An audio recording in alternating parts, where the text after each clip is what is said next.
रुमालामध्ये कोबी, ही कोणती रेसिपी? ही रेसिपी पाहण्यासाठी व्हिडिओ अगदी शेवटपर्यंत नक्की पहा. हाय हॅलो नमस्ते, स्वाती सांडभोर या यूट्यूब चॅनलवर तुम्हा सगळ्यांचं अगदी मनापासून स्वागत करते. तर इथे पहा, मी कोबी घेतलेला आहे. तर कोबी आपल्याला स्वच्छ धुवून घ्यायचा आहे. धुतल्यानंतर आपल्याला या ठिकाणी कोबी चिरून घ्यायचा आहे. मोठा मोठा कोबी चिरला तरी आपल्याला या ठिकाणी चालणार आहे. तर इथे मी सगळा कोबी चिरून घेते. तोपर्यंत तुम्ही माझ्या चॅनलवर नवीन आला असेल ना, तर प्लीज एक सबस्क्राईब नक्कीच करा. तर तुम्ही या ठिकाणी पाहू शकता, मी सगळा कोबी चिरून घेतलेला आहे. कोबी चिरल्यानंतर या ठिकाणी मी मिक्सरचं भांडं घेतलेलं आहे. मिक्सरच्या भांड्यामध्ये आपल्याला कोबी घालायचा आहे. थोडा थोडा कोबी घालून आपल्याला मिक्सरला फिरवून घ्यायचा आहे. खूप जास्त बारीकसुद्धा नाही करायचा. थोडंसं आपल्याला या ठिकाणी जाडसर कोबी मिक्सरला वाटून घ्यायचा आहे. त्यानंतर इथे मी एक पसरट आकाराचं भांडं, त्यावरती रुमाल ठेवलेला आहे आणि मिक्सरला वाटलेला कोबी आपल्याला रुमालावरती घालायचा आहे. तर अशाच पद्धतीने इथे मी सगळा कोबी बारीक करून घेते.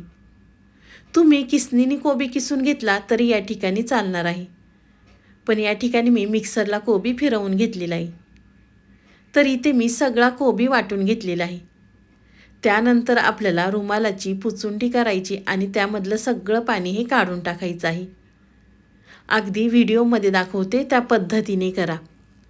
तुम्ही म्हणताल कोबीमधलं हे पाणी काढलं तर कोबीमधलं सगळं पौष्टिकपणा निघून गेला, पण असं अजिबात नाही आहे. पाणी आपण कुठे वापरणार आहे ते तुम्हाला व्हिडिओमध्ये सांगतेच. तुम्ही हातामध्ये पिळून कोबीचं पाणी काढलं तरी या ठिकाणी चालणार आहे, पण रुमालामध्ये कोबी बांधला की अगदी व्यवस्थित कोबीमधलं पाणी निघून जातं. त्यानंतर इथे मी तेच मिक्सरचं भांडं घेतलेलं आहे. त्यामध्ये आपल्याला 6 ते 7 मिरच्या घालायच्या आहेत. मिरच्या घातल्यानंतर आलं आणि लसूण. मिरच्या तुम्ही तुमच्या आवडीनुसार कमी अधिक करू शकता. त्यानंतर आपल्याला मिक्सरला जाडसर हे फिरवून घ्यायचं आहे. तर चला, वाटणसुद्धा आपलं तयार झालेलं आहे. तर इथे मी पसरट आकाराचं एक भांडं घेतलेलं आहे. त्यामध्ये आपल्याला 2 कप गव्हाचं पीठ घ्यायचं आहे. 2 कप गव्हाचं पीठ घेतल्यानंतर त्यामध्ये 1 चमचा बेसन पीठ घालायचं आहे. बेसन पीठ घातल्यानंतर चवीनुसार मीठ घालायचं आहे.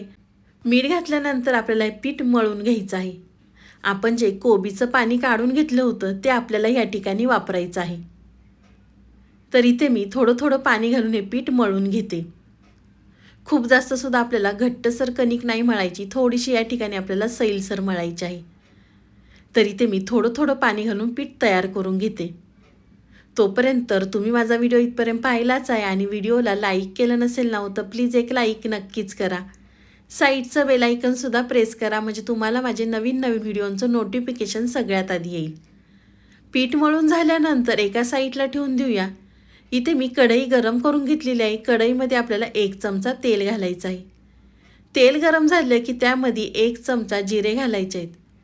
जिरे तडतडल्यानंतर आपण मिक्सरला जे लसूण, मिरच्या, आलं वाटून घेतलं होतं ते आपल्याला तेलावरती घालायचं आहे.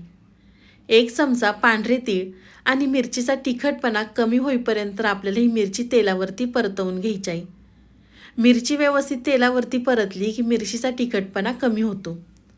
त्यानंतर अर्धा चमचा हळद घालायची आहे आणि परत आपल्याला व्यवस्थित मिक्स करून घ्यायचं आहे.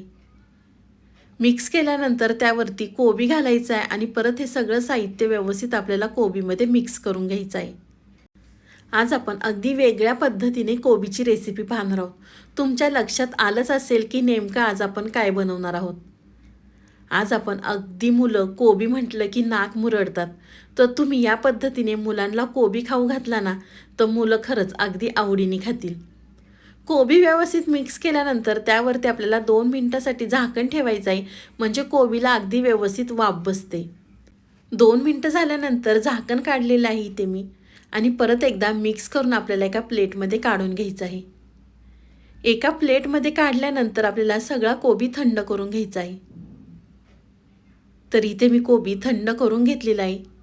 तर त्यावरती आपल्याला चिरलेली कोथिंबीर घालायची आहे आणि चवीनुसार मीठ घालायचं आहे. इथे मी मीठ शेवटी वापरलेलं आहे, का तर कोबीला लगेच पाणी सुटतं, तर मीठ घातलं की कोबी लगेच सैलसर होईल, त्यामुळे शेवटी मिठाचा वापर केलेला आहे. मीठ आणि कोथिंबीर घातली की परत आपल्याला या ठिकाणी मिक्स करून घ्यायचं आहे. तर चला, कोबीची भाजी आपली तयार झालेली आहे. तर इथे मी पळपट घेतलेला आहे, त्यावरती आपल्याला परत हे गव्हाचं पीठ एकसारखं करून घ्यायचं आहे. एकसारखं गव्हाचं पीठ केल्यानंतर त्यामधले आपण चपाती बनवतो तेवढा गोळा आपल्याला या ठिकाणी घ्यायचा आहे. पिठामध्ये बुडून ह्याची आपल्याला वाटी तयार करून घ्यायची आहे. तुमच्या लक्षात आलंच असेल की आज आपण कोबीचे पराठे बनवणार आहोत, ते सुद्धा अगदी वेगळ्या पद्धतीने. कोबी म्हटलं की मुलं अजिबातसुद्धा खात नाही, मग असं काहीतरी मुलांना खाऊ घातलं तर मुलं आवडीने खातील. तुम्ही नाश्त्यासाठी किंवा मुलांच्या टिफिनसाठी नक्कीच कोबीची ही रेसिपी करू शकता. नेहमीच मी माझ्या मुलाला याच पद्धतीने कोबी खाऊ घालते, कारण कोबीची भाजी केली तरी तो अजिबातसुद्धा खात नाही. मग मी याच पद्धतीने कोबीची भाजी केली तरी त्याला कोबीच्या भाजीपासून पराठा तयार करून देते. तो अगदी आवडीने खातो. तुम्ही यामध्ये चीजसुद्धा घालू शकता पराठा लाटताना. तर चपातीची वाटी केल्यानंतर त्यामध्ये आपल्याला कोबीची भाजी घालायची आहे आणि अगदी व्हिडिओमध्ये दाखवते त्या पद्धतीने बंद करून आपल्याला हातावर थोडासा गोळा प्रेस करून घ्यायचा आहे, म्हणजे भाजी सगळीकडे लागल्या जाते. आणि त्यानंतर आपल्याला हलक्या हाताने याचा पराठा लाटून घ्यायचा आहे. पराठा आपल्याला खूप जास्त पातळ लाटायचा नाही आहे, कारण आपण कोबीमध्ये मीठ घातलेलं आहे. लाटत असताना त्यामधली भाजी बाहेर येऊ शकते, त्यामुळे आपल्याला थोडासा जाडसर या ठिकाणी पराठा लाटून घ्यायचा आहे. तर इथे पाहू शकता मी पराठा लाटून घेतलेला आहे. त्यानंतर एका साईडला तवा गरम करून घेतलेला आहे. तवा गरम झाला की त्यावरती आपल्याला लाटलेला पराठा घालायचा आहे आणि दोन्ही साईडनी पराठा छान असा आपल्याला भाजून घ्यायचा आहे. तर इथे मी पराठा दोन्ही साईडनी सुद्धा भाजून घेते. तुम्हाला जर सकाळच्या घाई गडबडीमध्ये मुलांच्या टिफिनसाठी कोबीचा पराठा द्यायचा असेल तर तुम्ही आदल्या दिवशी रात्री ही भाजी करून ठेवू शकता.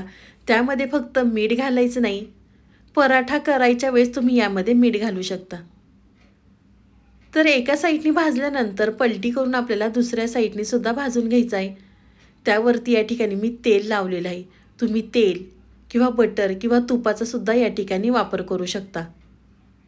तर दोन्ही साईडनी सुद्धा तेल लावल्यानंतर आपल्याला खमंग हा पराठा भाजून घ्यायचा आहे. पाहू शकता तुम्ही पराठ्याला रंगसुद्धा किती सुंदर आलेला आहे.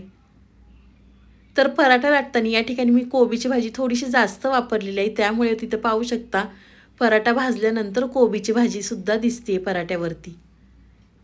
तर आपल्या या ठिकाणी पराठा दोन्ही साईडनी सुद्धा भाजून घेतलेला आहे आणि अशाच पद्धतीने या ठिकाणी दुसरासुद्धा पराठा मी लाटून घेतलेला आहे. तव्यावरती पराठा घातल्यानंतर आपल्याला हा सुद्धा पराठा दोन्ही साईडनी छान असा भाजून घ्यायचा आहे. एक साईड भाजल्यानंतर मी दुसऱ्या साईडनी भाजून घेतलेला आहे. त्यावरती आपल्याला तेल लावायचं आहे.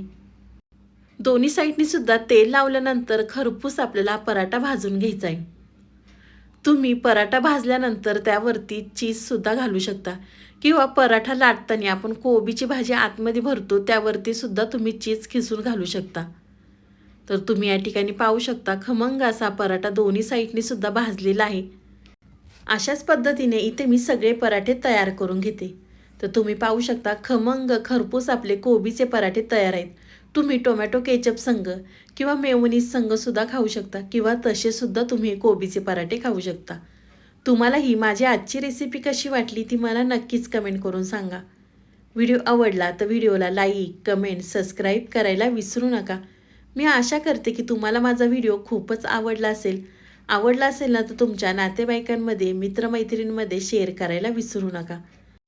तर चला, तुम्ही माझा संपूर्ण व्हिडिओ पाहिल्याबद्दल थँक्यू सो मच. मी पुन्हा हजर राहीन असाच एक छानसा व्हिडिओ घेऊन. तोपर्यंत बाय.